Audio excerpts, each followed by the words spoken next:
What is going on, everybody? It's Alex coming back here with another video, and today we are doing the Q&A. Now, I know you guys submitted more questions, and I just haven't been able to get through all the damn comments to get to them all, but we're going to be answering both Camel Wolf's and JDW's questions today. Of course, if you guys want to submit more questions, we can do another Q&A. That's perfectly fine.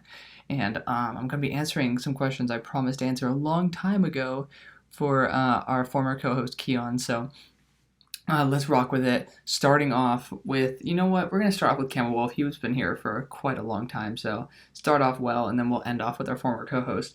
And Camel Wolf said, his first question is, what is your family, friends, and maybe spouse life like?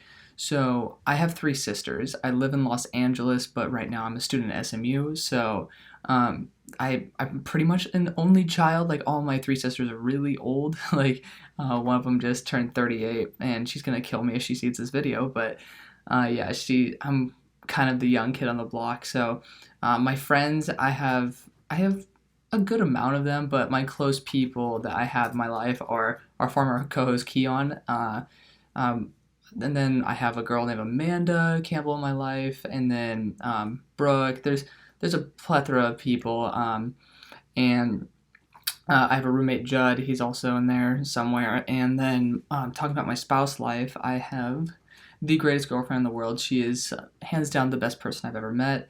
She is like, even if she wasn't my girlfriend, she'd still be the best person I ever met. There's no contesting that at all. She is honestly an amazing person and makes me strive to be a better person myself. So, it is kind of nice to be able to have someone in my life like that, because I realize, and maybe you guys will in the future, that the goal is to surround people who make you want to be better than yourself. So she definitely does that for me, and I really do appreciate that. And yeah, I mean, obviously with COVID and everything, it's a little bit difficult. She lives in Atlanta, so me being in LA, Atlanta, 3 hour difference, a little bit difficult, but hey, it's a new skill that I learned to have to do long distance. But she goes to SMU as well, so it's kind of nice to see her on campus. Next question, what do you like to do for fun, I assume, besides YouTube? So, I mean, I'm a football junkie, so all I do is scout and then play football outside. I go to the gym quite often, thank God for Texas, because California shut down most of the gyms, especially the ones that I had subscriptions to. And go on walks, I don't have a car here yet, so obviously went down to Smoothie King. If you guys are basketball fans, Pelicans Smoothie King Stadium, Smoothie King Arena, I think. I don't know, but yeah, going on walks and stuff. This campus is so pretty, and that's pretty much it. There's not really much you can do during COVID, so I mean, it's a good wrap. When I'm at home, I do play video games and stuff.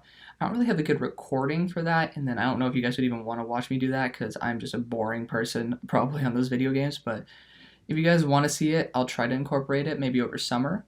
I'll try to do that, but let me know in the comment section. Next question: if you had to be a fan of a team other than the Bears or the Steelers, which team would it be? See, this is a really good question, because as a person who started scouting a couple years ago, I started liking players more than teams. So I had the Bears and the Steelers. I love when my computer screen goes dark. I had the Bears and the Steelers when I was growing up, because fun fact, my dad liked the Steelers just because he loved Terry Bradshaw. He was a former quarterback himself. And he loved the Bears because when he was a kid, my grandfather took him to a Browns versus Bears game, and he was supposed to root for the Browns because they were from Ohio. And turns out my dad liked the Bears. So there's a fun little backstory to why I like the Bears and Steelers. But I mean, I'm stuck between my favorite players, then my favorite organization, and then my home teams, right? So obviously you got the Chargers and the Rams. The Rams, I've never really been able to stand them, even when they went on a Super Bowl run. Like, I've ran personally into Aaron Donald and Todd Gurley multiple times in training facilities as well as outside. And I mean, Chargers, it's like, I mean, I got wrong on the Herbert thing, but it's kind of fun to watch them. I'm a huge fan of Keenan Allen, and then Derwin James. It's always fun. But my favorite team where I had scouted on is definitely the Cardinals. You know, if you guys have been on the channel long enough, my first video that blew up to over 1,000 views, the Cardinals video, that was the one where I said Cardinals are winning the Super Bowl. So that's like a team I root for. But if I had to choose one other team, and New England Patriots fan, you are going to kill me for this, it is the Dolphins. I love their unis. I don't know why. It's very polarizing. My girlfriend hates them. But I love their uniforms, and their organization is so good. I love their organization from the top down, like the way they treat their employees, the way they draft, their strategy. I mean, honestly, I didn't agree with all their picks in the NFL draft. Obviously, I didn't agree with Austin Jackson, but I mean, their idea of getting multiple first round picks and then just doing a really quick rebuild, like they're in contention right now, that is something I really can get behind. And I'm sorry for the background noise, guys. We are in dorms with thin walls here. Now, on to JDW's questions. He said, Ohio State QBs have never come out and performed up to expectations. Do you think Justin Fields will be the same? Now, this is a really good question because Ohio State has an amazing scheme, similar to Alabama, right?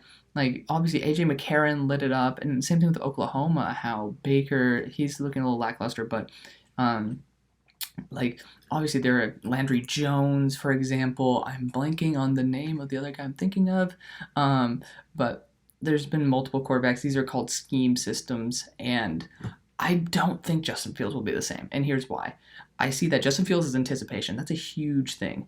Dwayne Haskins was very much check down. There's a lot of yards after catch, similar with Tua, but Tua could actually make these progressions and then also throw the anticipatory throws.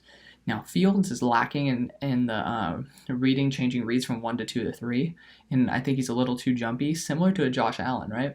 But I think that Fields is at the way that Josh Allen was with his processor last year. So if he can improve it, slow the game down a little bit, and then check that second read, I think that he can make even bigger plays. So I think he has a lot more potential. And he's beautiful with his accuracy, and he makes some insane number one pick type throws.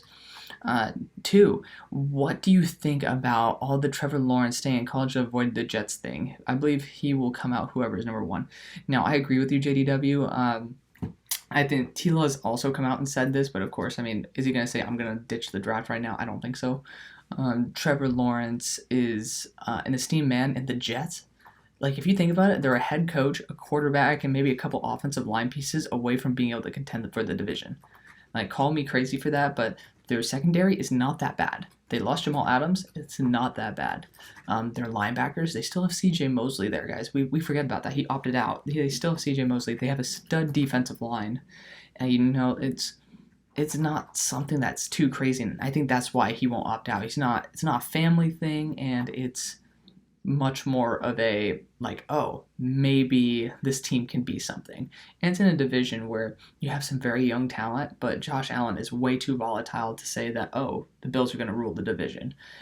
Tua's looking like the Dolphins might rule the division, but the Patriots are looking pretty sour right now, and they're still out of position for a top 5 quarterback in this class, or top 4.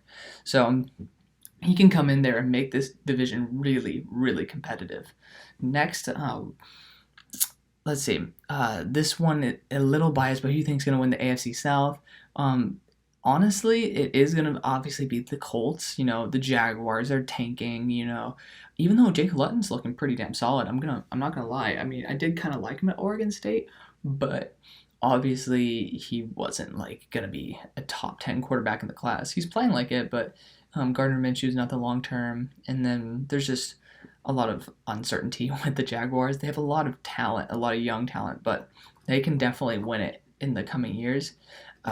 Again, Houston, they're just a little too banged up, man. They're a little too banged up on the roster to do anything, especially their offensive line. Laramie Tunsil's playing amazing, but you can't just win with Laramie Tunsil and then Deshaun Watson.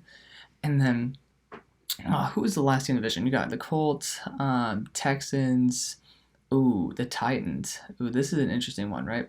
So the Titans are an interesting one, right? Because right now it's chilling out for the Titans, right? Ryan Tannehill's starting to return to his pedestrian levels. You know, he's not really doing the elite things that we've been seeing him do. Derrick Henry, he's still Derrick Henry, but again, they easily can be 9-7 again this year. I saw that franchise guy. He tweeted out this. He said they can possibly be 9-7 this year at 6-3, I believe, right now, and that's a little bit scary. But they have a pretty tough schedule coming ahead, so I think the Colts can win it. The Colts need to watch out because Jonathan Taylor doesn't look like he has very good like hole reading. He kind of looked a little bit like a headless chicken, and that's a little bit scary. He had a little bit of a Trent Richardson moment there, and that's a little bit sketchy.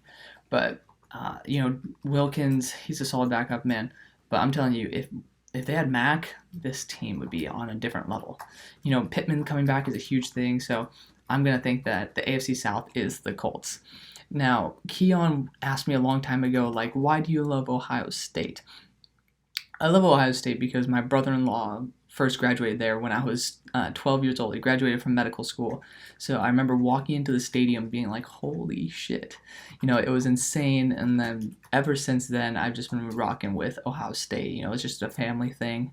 And then he also asked a similar question, like, why the Steelers, why the Bears? And yeah, I mean, that's pretty much it, guys. If you guys want to ask more questions, there was one other one that I answered in the comment section, but I'll answer it now. It was asking, like, what do I study? I study right now finance, but I'm changing that to business, and then I'm also doing nutrition, like for a bioscience. It's complicated, but if you guys want to learn more about that, ask me in the comment section. I'll address you directly, or if you guys want to see another video, let me know. I'm always willing to do this. It's always fun to know that you guys actually want to inquire about me. So thank you guys so much for watching, and I'll see you on the far side. Peace.